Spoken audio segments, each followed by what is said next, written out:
Welcome to Somali Nexus, your way into the world of Somali culture, traditions, society, and arts.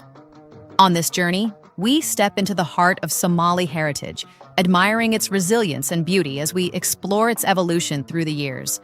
Through the poetry of Somali bards, the art of Somali traditional textiles, and the depth of our customs, this podcast is an effort to both entertain and inform, as well as to create a connection. If you are of the Somali diaspora, yearning to connect with your roots, a researcher interested in the depth of Somali history, or simply a curious person interested in culture, Somali Nexus is here to offer you a unique and enlightening experience. Each episode is planned to offer a more in-depth look at the various components that define what being Somali is, with expert insights, real-life narratives, and engaging discussions. So come on, sit back, relax, and allow yourself to be amazed by the world of Somali culture. Here at Somali Nexus, we are your go-to for all things Somali, whether you're here to learn, to reflect, or to celebrate. Let's get started.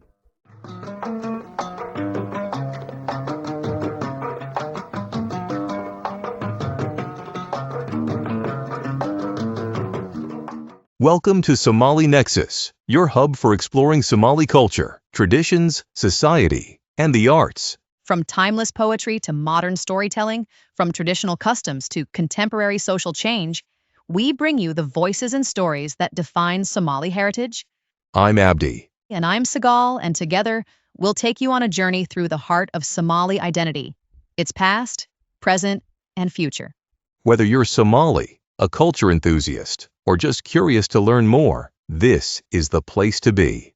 Join us as we dive deep into conversations and insights that bridge generations and perspectives. This is Somali Nexus. Let's get started. All right, let's dive into Somali culture. We're working with excerpts from books and a text called Somalia, History, Culture, and Society. Yeah, Somali history. It's so much more than just the current events we might see in the news. Absolutely. There's this incredible depth to it, and we want to uncover that, like from ancient connections that might even surprise you, to traditions that have really stood the test of time. What's amazing is that Somalia's story starts with way before, a lot of the empires that, we usually hear about. We're talking about links to ancient Egypt, going all the way back to the 25th century BCE. Oh, wow. Okay, so ancient Egypt. Now I'm really intrigued. Tell me more about that connection. The ancient Egyptians, they had a name for Somalia, the land of Punt, and they actually wrote about these trading expeditions they'd take to this land, bringing back all these prized goods. You mentioned, myrrh and frankincense. Yeah. Which we might think of as just nice smells today. Right? Yeah, but back then they were super important to the Egyptians. So these weren't your everyday spices. Right. What made the Somali goods so special to them? Well, myrrh and frankincense were a big part of their religious ceremonies, especially in mummification rituals. So, imagine these substances that came all the way from the Somali coast being used to prepare pharaohs for the afterlife. That's incredible. It really says a lot about how much the Egyptians valued Somali trade. That really changes my whole picture of ancient Somalia, knowing that they were supplying these really crucial elements to a powerful empire like Egypt. And you mentioned that there were other trade connections too. Oh, definitely. We have evidence of these trade routes connecting Somalia, not only to Egypt, but also to the Arabian Peninsula, India, even China. Wow. The Somali coast was this bustling hub with goods and ideas constantly flowing in and out. So ancient Somalia was almost like a global trading superpower. Right. That really challenges, I think, the common perception that people might have of Somalia as being kind of isolated. Exactly. A key part of this ancient trade network was the city of Opon, which was near modern-day Hafun. It was a major port city, so it really shows Somalia's cosmopolitanism even back then. Wow. Okay. So, we've got this picture of a sophisticated, outward-looking society that's engaged in global trade for centuries, and then a big shift happens. In the 7th century CE, we've got the arrival of Islam. And it wasn't just a gradual influence or anything. What we see in the sources is that there was this really fast and wide adoption of Islam across Somali society. Within a short period of time, it became this core part of Somali culture and identity. That's amazing. It makes me wonder about how Islam actually spread. Were there any notable figures or events that kind of helped this really rapid adoption take place? Well, Islamic scholars and missionaries definitely had a big part in it. They traveled to Somalia and shared their knowledge. But the sources also point to a process that was more organic. Like you had Somali communities actively engaging with this new faith and kind of weaving it into their existing social structure. So it wasn't just a top-down kind of imposition. Exactly. It sounds like there was a real openness within Somali society, and ultimately, this had a profound impact on their history. Absolutely. The arrival of Islam happened around the same time as the rise of powerful Somali kingdoms like the Sultanate of Adal. And this wasn't just some local power. Adal controlled huge territories and engaged in big regional conflicts. And Now, I remember reading about Adal. They went up against the Abyssinian Empire. Right, with Ahmed Gure leading the charge. that's right. He was, wasn't he? Like a Somali Alexander the Great leading army across huge distances. Yeah, that's a good comparison. Ahmed Gure was a brilliant military leader. But what's even more interesting about this period is the Ottoman Empire's involvement. They actually backed Adal in those campaigns against Abyssinia. Hold on. So we've got Somali ambition, Islamic fervor, and the might of the Ottoman Empire, all in this one conflict. That's incredible. It is. And it shows just how interconnected the world was even back then. The story of Adal really makes us rethink those traditional narratives of history and recognize just how complex the between cultures and empires were shaping the world we live in today. It's a great reminder that history is never simple. And speaking of complex forces, we can't overlook the impact of colonialism on Somalia. Yeah, that's unfortunately a chapter filled with, challenges and lasting consequences. As we move into the 19th century, we see Somalia caught in the grip of European colonial powers. And it wasn't just one empire, it was Britain, Italy, and France, all competing for control and dividing up Somalia territories amongst themselves. This is a classic case of divide and conquer, a tactic that sadly played out in many parts of the world and has had devastating long-term consequences. Exactly, but even in this difficult period, there's this powerful spirit of resistance that emerges. You're talking about the Dervish movement, right? Yeah, led by the incredible Syed Mohammed Abdullah Hassan. Tell me more about that. The Darwish movement is a testament to the Somali people's resilience. They weren't just going to accept colonial rule, they were. They fought back. For 20 years, they mounted this fierce and sustained resistance against British, Italian, and Ethiopian forces. 20 years. That's extraordinary. It is. Most resistance movements don't last nearly that long. What made the dervishes so effective, and what led to their downfall? Well, Syed Mohammed Abdullah Hassan was a very charismatic leader, and he managed to unite various Somali clans under his banner. He also strategically used guerrilla warfare tactics, which made it very difficult for those colonial powers to subdue them. Their downfall ultimately came down to a few things, though, including superior firepower on the British side and internal divisions within the dervish movement itself. It's a story of both courage and tragedy. It's a reminder that even the most determined resistance movements can face impossible odds. Yeah, the Darwish's story is a crucial part of Somali history, showcasing their fight for self-determination. And that fight for self-determination eventually leads to independence in the 20th century. Yes. In 1960, British and Italian Somaliland finally united, and that marked the birth of the Somali Republic. It was a moment of incredible hope and optimism. Absolutely. A chance for them to forge their own destiny after decades of colonial rule. And there was this bigger vision, too. The concept of Greater Somalia, which aimed to unite all the Somali-speaking people in the Horn of Africa. Oh, wow. However, this idea also created some tension with neighboring countries, especially Ethiopia and Kenya. They were worried about losing territory. So even as Somalia was celebrating independence, there were these hints of future conflicts brewing. Sadly, yes. And those tensions, along with eternal political struggles, eventually led to a major shift in Somalia's direction. In 1969, There was a military coup led by Siad Barre that ushered in a socialist regiment, Wow. another turning point in Somalia's history. It seems like their history is this constant cycle of hope and hardship, of progress and setbacks. It's certainly been a challenging journey. It must be exhausting to constantly have to rebuild and adapt. It has been. But through it all, there's this resilience and determination it really shines through. Yeah, and that's something that I'm really noticing as we delve into this deep dive. It makes me wonder, how did they manage to preserve their culture and their identity in the middle of so much upheaval? It's really quite remarkable, and that's actually what we're going to explore next. Looking at the ways Somali culture has endured and even thrived despite the challenges they faced. As we've been talking about Somalia's journey through history with all its ups and downs, it's easy to get caught up in the conflicts and the turmoil. But what really strikes me is the incredible resilience of Somali culture. It's like this thread that runs through their entire society, you know, connecting them to their past and giving them strength in the face of adversity. It really is fascinating how a culture can survive even the most difficult situations. What are some of the things that have helped Somali culture not just to survive, but to thrive, even with colonialism, civil war, and political? Instability, one of the most important factors is their strong oral tradition. For centuries, Somalis have passed down their history, knowledge, and values through poetry, storytelling, and songs. Like a living library passed down through generations. Exactly. This oral tradition has been like a lifeline, keeping their culture alive even when other institutions were falling apart. I'm curious, what are some of the common themes or stories that are shared through this tradition?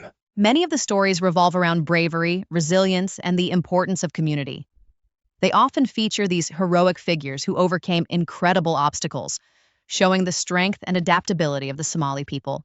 These stories not only entertain, but also instill cultural values and a sense of shared identity.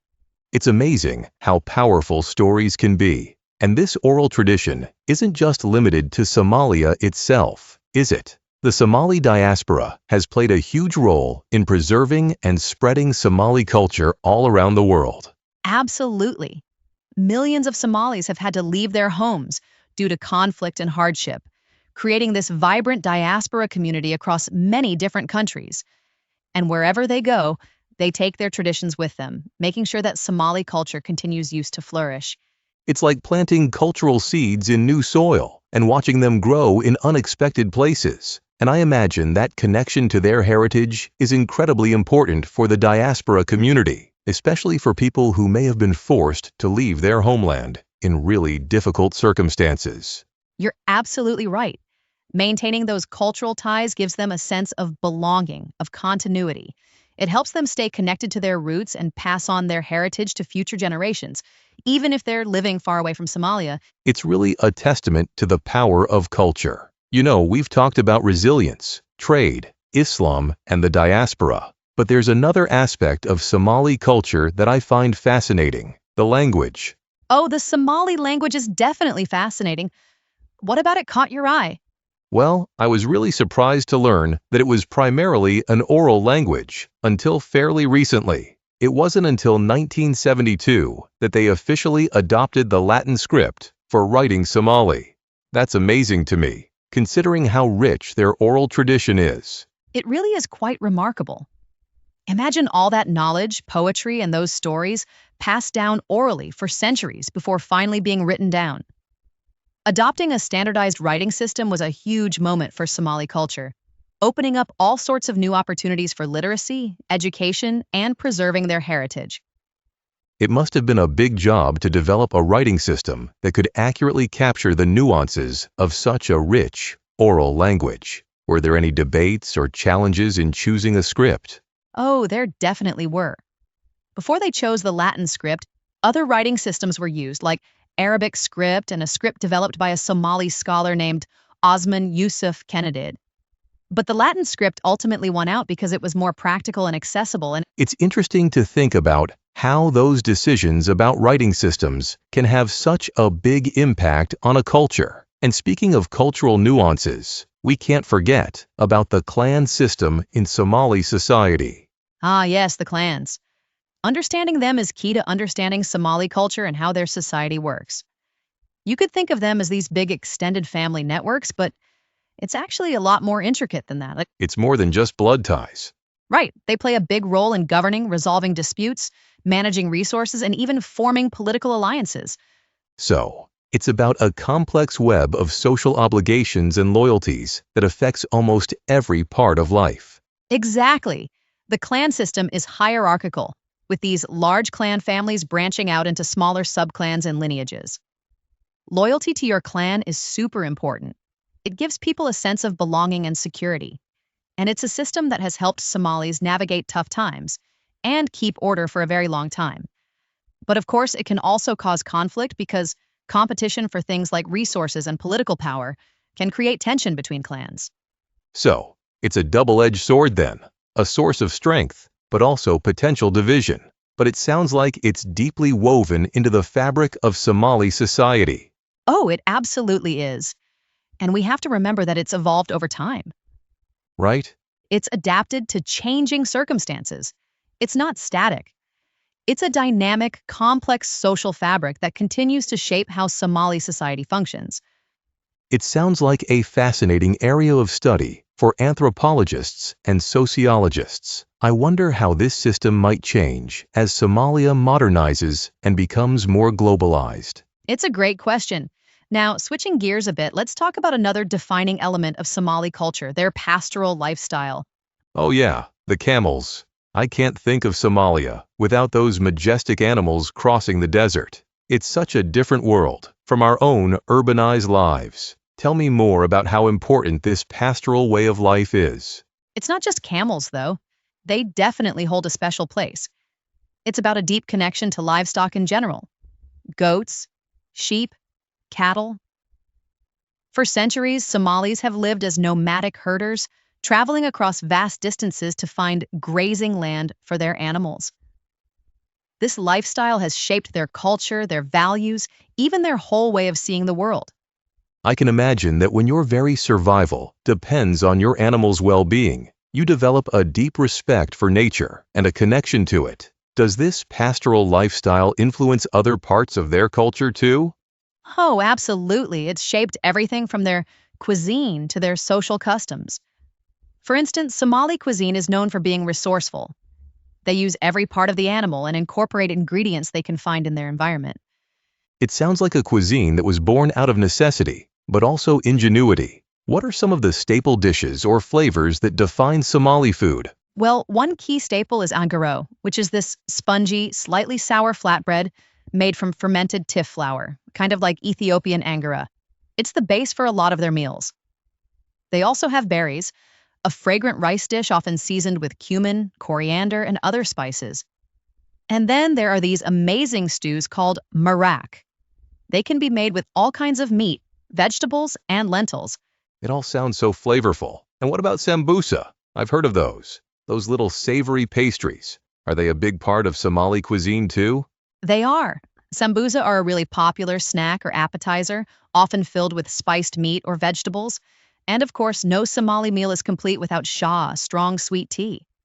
It's a staple throughout the day. It all sounds like a culinary adventure. It's interesting to see how their food reflects their environment, their resourcefulness, and their cultural heritage. It's not just food, it's a whole way of life. Exactly. And that brings us to another important element of Somali culture, their artistic expressions. From beautiful textiles to intricate wood carvings, Somali art is a testament to their creativity and craftsmanship. I've seen pictures of Somali textiles online, and they're so vibrant. The colors are amazing, and the patterns are incredibly detailed. It's very different from the minimalist style that's popular in a lot of Western cultures. That's a great observation. Somali aesthetics are all about boldness and vibrancy. Their textiles, which are often woven by women, feature these intricate geometric patterns and symbolic motifs that reflect their heritage. And they're not just for decoration. They often convey social status, clan affiliations, or even personal stories. It's like wearing your identity, literally. What about other art forms? You mentioned wood carvings. What are those like? Somali wood carvings are known for their intricate details and geometric designs. They range from decorative objects to practical things like headrests, bowls, and utensils. The craftsmanship is really impressive, showing off the artistry and skill of the Somali people. There seems to be a theme of resourcefulness and practicality in their art, which makes sense given their nomadic pastoral lifestyle. They have to make the most of what they have available. You're right. And that resourcefulness extends to another important aspect of Somali culture, their music. Oh yes, tell me about Somali music. I've heard it's very soulful and expressive. It really is. Somali music is a mix of sounds and styles, reflecting all their different cultural influences and how adaptable they are. Traditional genres like Karami, which often feature romantic ballads and love poems, are still very popular. It sounds so romantic. I can almost picture those songs being played under the desert stars. I love that image. And in recent years, Somali musicians have been blending traditional sounds with more modern influences, bringing in elements of hip, hop, reggae, and electronic music. It's amazing how cultures adapt and change, finding new ways to express themselves while still holding on to their roots. Are there any specific instruments that are really central to Somali music? One of the most important is the kaban. It's a kind of out that makes this beautiful resonant sound. They often use it to accompany singers or play instrumental pieces.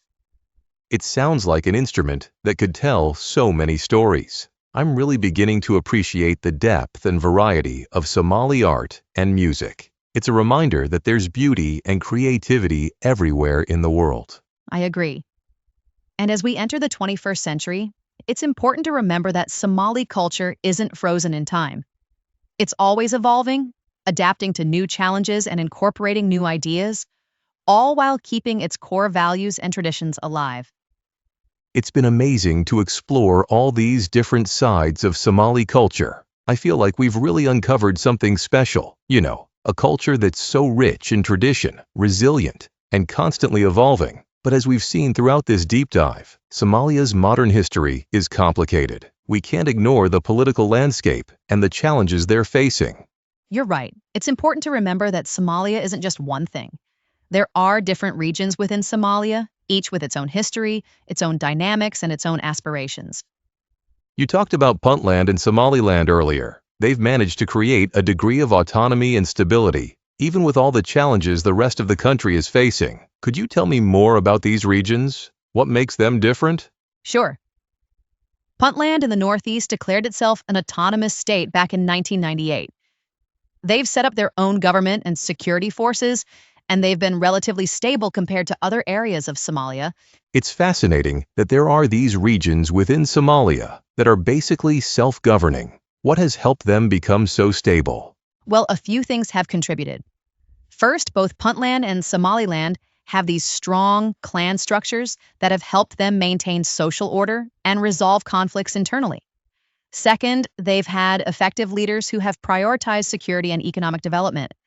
And third, their geographic location has kind of protected them from the worst of the conflicts happening in southern Somalia. So, it's a combination of things, both internal and external, that have allowed these regions to go their own way. What about Somaliland? They went a step further and declared full independence, didn't they? Yes, that's right. Somaliland, which is in the northwest, declared independence in 1991 after the central government collapsed.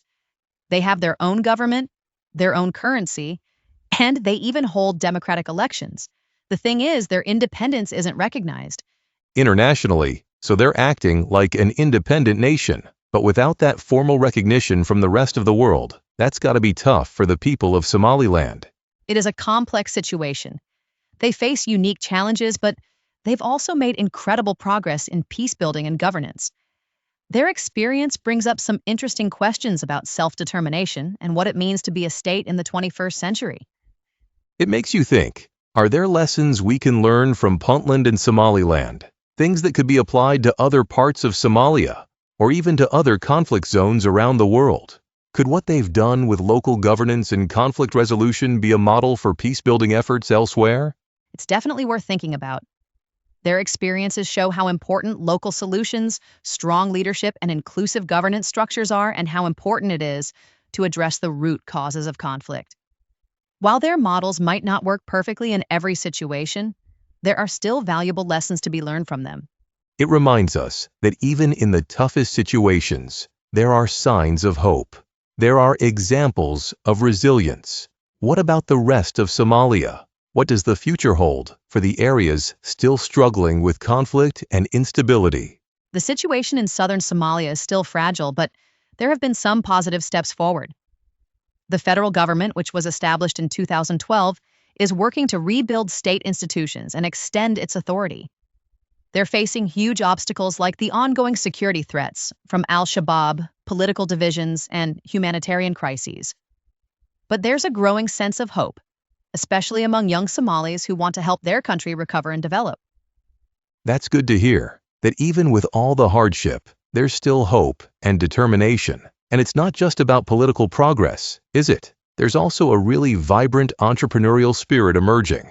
Absolutely. Somali entrepreneurs are doing amazing things in a lot of different areas like telecommunications, money transfer services, and livestock trading. They're incredibly resilient and adaptable, finding ways to succeed even in tough environments. It really speaks to their ingenuity and resourcefulness. And of course, we can't forget the Somali diaspora. They're not just keeping Somali culture alive in other countries. They're actively helping their homeland develop through things like remittances, investments, and by sharing their expertise.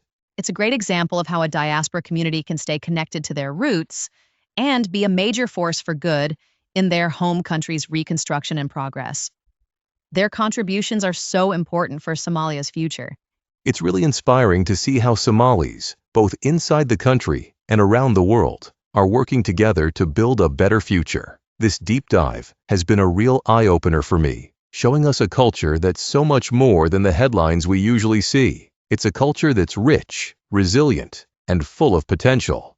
I agree. We've only just begun to explore it, but I hope this has made you curious to learn more about Somali culture. It definitely has. And for our listeners, I encourage you to keep learning about Somalia, to seek out their stories, their art, their music, and their points of view. You might be surprised by what you find in the connections you make. Somalia's story shows us that even in the midst of conflict and hardship, the human spirit can not only endure, but also thrive.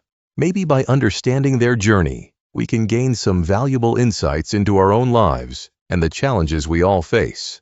I like that. Let this be the beginning of your own exploration.